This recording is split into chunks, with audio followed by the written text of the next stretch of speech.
Hi everyone, it's Bren here and I'm in the raised garden bed area at the moment, which we'll be taking a look at this week. As well as that, I will be doing a garden harvest which will include some pumpkins and an unexpected eggplant.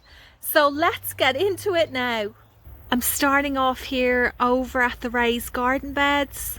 I pulled out quite a lot of plants over here this week, particularly in this garden bed where I had 6 to 8 tomato plants that weren't really doing much anymore, and I really want to make a start on amending the soil here for the next lot of crops. I'll be adding in manures and compost into here just to help with water retention and add some more nutrients and minerals before the next crop goes in.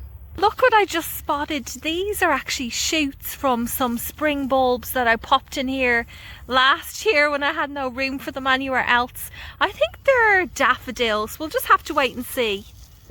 The plan is I'm going to put some of these peas into that garden bed. They're most certainly ready now to pop into the ground. If you take a look at here, you can see the roots. I'm hoping this weekend I'll get this job done. Also down here, you may remember a few months ago I put a lot of seedlings in. Not many of them survived, but I do have these 2 carnation plants. There's one there and one here, which I'm delighted with. I've grown these from seed, and hopefully now come springtime you'll see lots of their beautiful flowers. If you're wondering where that pumpkin vine that was growing here across the entryway has gone to, well, I pulled it out this week. It's over here and there's still pumpkins on it that I'm going to harvest now. Ideally with pumpkins, you should really wait until this part here has turned completely brown and the plant has almost died back before you pick them, so that it ensures that you're able to, I guess, kind of store them over winter without them rotting. But I just had to pull this plant out. It was blocking the entryway, which meant I wasn't able to get any wheelbarrows down the pathway, so I decided to pull it out. I'll probably just use most of these now over the next few weeks to a month or so.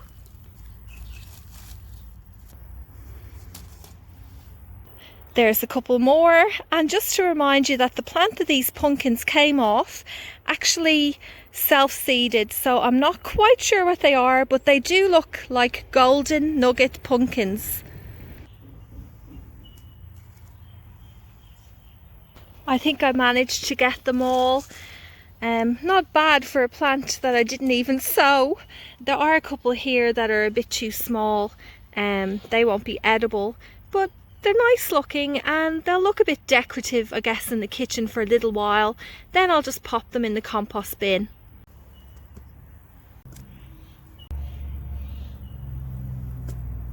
I'll leave this basket here for the moment because I'm just not going to fit anything else in it, and let me go and show you around a bit more. Still over here at the raised garden beds. So this is the bed where I had some tomato plants that I removed all the foliage from. You can see there they're tied up on those stakes, and I was hoping that these tomatoes would ripen up, but it just hasn't been warm enough. These green tomatoes will not go to waste. This week I actually harvested a whole bowl full of these and made some green tomato chutney. I spotted something over in the eggplant bed that I completely missed. I haven't really been checking on it. I kind of given up on this area because I haven't been harvesting hardly any at all. But look at this, I found a massive one. Maybe I shouldn't be getting too excited. I just found this really big hole and it looks like there's a slug inside. But you know what, despite all these holes and gnarly pieces, I'll just cut them off and I should be able to salvage most of this eggplant for cooking. You saw this area at the beginning of the video, my absolute favourite place in the garden this week. On this trellis that I upcycled using old coat hangers, you can see a vine which is actually a New Guinea bean gourd, and I think probably it's a bit too late now in the season to be getting anything off it. I mean, there's a little baby one there, but the weather has just cooled down so much. I'm not quite sure if that will grow to maturity, but nonetheless I think it looks pretty.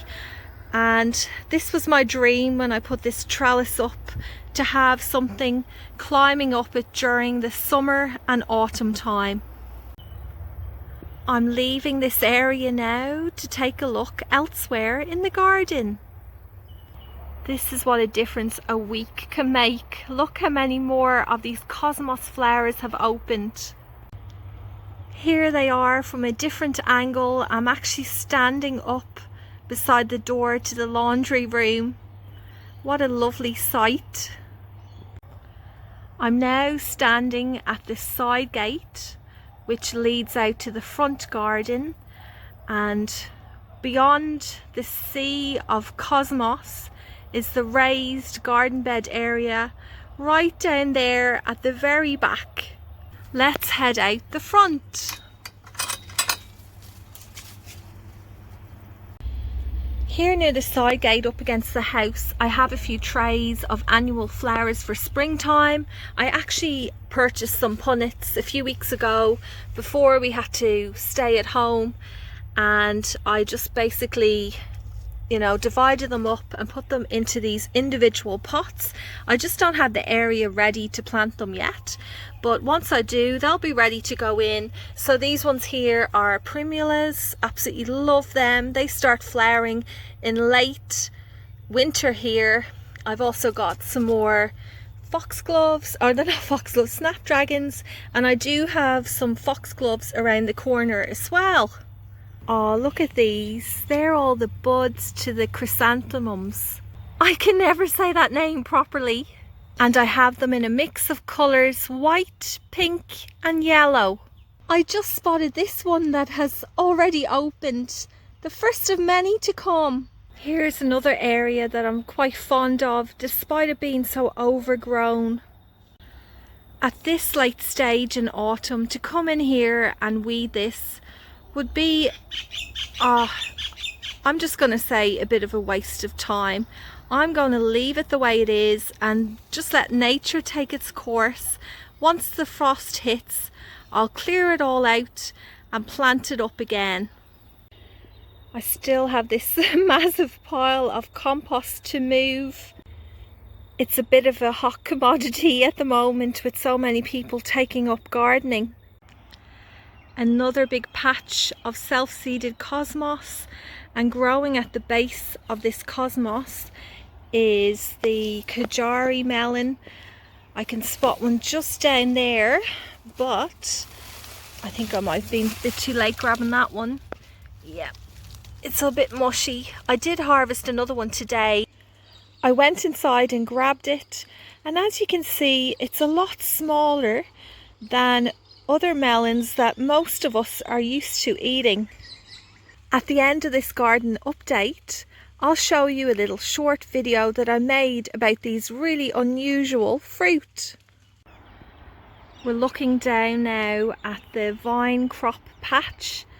I still haven't pulled it out. I'm going to give it a little bit longer because I did a bit of a check today, and there's still some pumpkins that aren't quite ready to harvest. And really, once I pull all of these out, all it will need is a quick mow and it will be back to the way it used to be. And here is a futsu pumpkin. Oh, it's pretty heavy. These are actually meant to change colour to a more kind of bronzy orange shade. I'm not sure if it's going to happen. I do notice that this part here is starting to turn to a more brown type colour. So we'll just wait and see. It's quite beautiful really though, with all of its ridges and its deep green colour. I'm so glad I'm growing this Japanese heirloom pumpkin. Also in here I have some pimply squash and a couple of these satin melons which are still not ripening. I'm not really sure how much longer I should give them. Does anyone really know? Am I better off just picking it off now and letting it ripen on the windowsill? But what I will be harvesting today is this Queensland blue pumpkin. Let's head back around to the front garden. Look what just caught my eye on the way to the back garden. It's a jonquil, and I've got no idea why it's flowering now. It's very unusual to see these blooms in autumn time. I should really be seeing them towards the end of winter here and early spring, but nonetheless I'm quite happy I found it, and I absolutely adore the scent of these. I finally made it to the back garden again. I'm always getting distracted here. I don't know how I ever get things done outside because there's always so many pretty things to look at. Okay, let's go and check out the seedlings.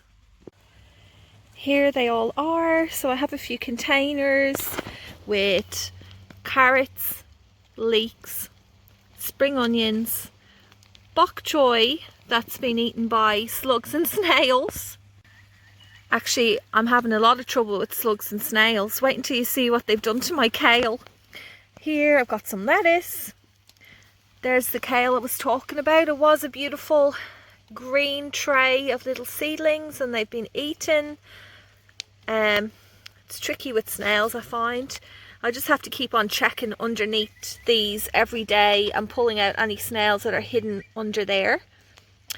In this tray, I'm still waiting for some germination, trying some kangaroo paw, some more kale here, and some natives. I did mention a few months ago I'm going to try the natives again, so the rottennest daisies, everlasting daisies, kangaroo paw, stuff like that. Here's a tray I did this week. I'll put the name in the description below. These are actually mostly flowers, so bunny tail grass, some more stock, Lacy, phacellia. I'll pop those names below so you can take a look and see what I'm growing in there. And then over here, quite pleased with the germination. I'm doing some more silver beets, rocket. These here are in the biodegradable pots, so they'll just break down. I'll put the whole thing straight in the soil, and I have some that's calendula in there, and I have some beetroot, and then just some more seedlings, lots of cabbage, broccoli, cauliflower. Here's some more bok choy, and actually look how well my purple bok choy is coming on. Just threw in a load of seeds in here, very dense, but I've noticed now that some of them are starting to show their first set of true leaves. Here's a good example of what I'm talking about. So you can see with this little seedling, it has two leaves on either side that are shaped like a love heart, but it's the leaf there in the center that's called the true leaf, and this is a sign that the seedling is starting to photosynthesize, getting healthier and strong. And it's at this stage where I start to divide these up and put them into their individual little pots or cells to grow on healthier and stronger. Here's that jar of the green tomato chutney that I spoke about a bit earlier on, which I made this week. I'm going to show you now a little short video of how I make this, as well as talking a little bit about the Kajari melon. So let me show you both of them now, and I'll catch you on the other side. I decided to pull out most of the tomato plants to make way for new edible crops. The weather has really cooled down now. Tomatoes are not ripening as fast as they used to, but don't worry, they won't go to waste. I've been harvesting all of these green gems.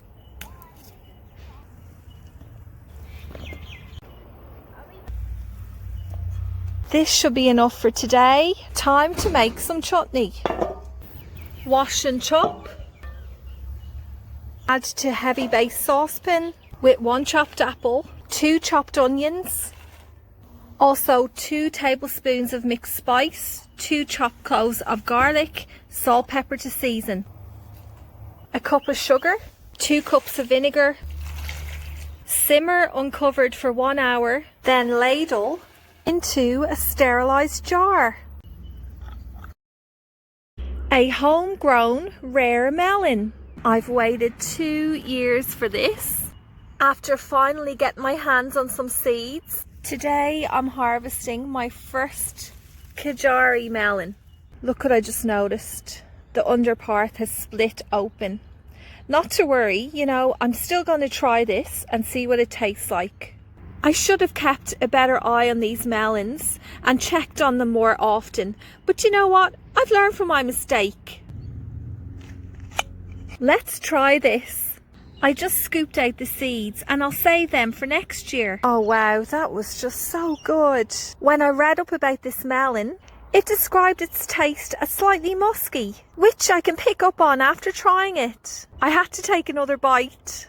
It's so juicy and sweet. Honestly, my taste buds are going nuts. Another melon to put on my must grow list. One way I like to enjoy this chutney is to put it on a cracker with a bit of cheese. It's a bit simple, but it's definitely very delicious. That was really yummy. I'm gonna have to take these inside because look at that, it's raining now and I don't want my crackers going all soggy. I enjoyed eating them, and you know what else I'm loving at the moment? Sowing seeds for the seasons ahead. I'm sure when I see you again next week, I'll probably have a couple more trays with some freshly sown crops. Well, it's time for me to head off.